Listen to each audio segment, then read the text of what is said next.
Coronary angioplasty, also called percutaneous transluminal coronary angioplasty or balloon angioplasty, is designed to restore the flow of blood through coronary arteries narrowed or clogged by atherosclerotic plaques or blood clots.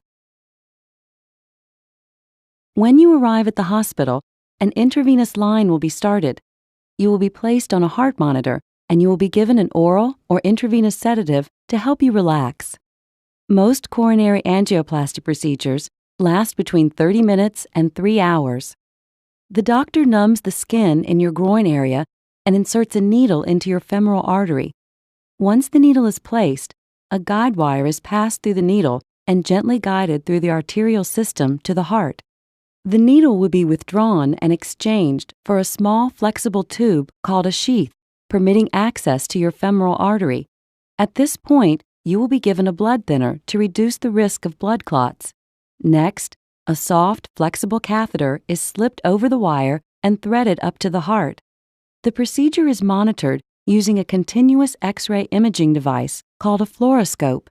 You may feel pressure as the wire and sheath are inserted through the groin and pushed through the artery, but you will not feel their movement inside your arteries. At this point, your doctor will remove the guide wire, position the tip of the catheter just inside the coronary artery to be treated, and inject a special dye. The dye allows the fluoroscope to take X-ray images, called angiograms, of the artery's interior. Any blockages will be clearly identified as the arteries fill with the dye.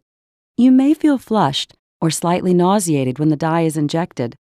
Once the blockage is identified, your doctor will insert a flexible guide wire into the artery and advance a balloon-tipped catheter over this wire and into position at the site of the blockage. Rapid inflation and deflation of the small balloon pushes the vessel wall out, reestablishing blood flow through the artery. You may feel some chest pain while this is happening. The same procedure is repeated for each blockage being treated. Afterwards, your doctor will withdraw the deflated balloon and catheter from your arteries. Some patients will receive a coronary stent, which is a small tube made of wire mesh designed to prop open the artery once it has been treated. A collapsed stent is placed over the deflated balloon as it's moved into position. When the balloon is inflated, the stent expands and locks into place. After the balloon and catheter are withdrawn, the stent remains behind to hold the artery open permanently. After your procedure, a pressure bandage will be applied over the femoral artery to prevent bleeding.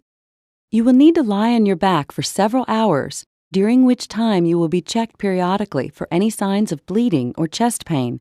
You may either be discharged home on the same day or after an overnight stay in the hospital.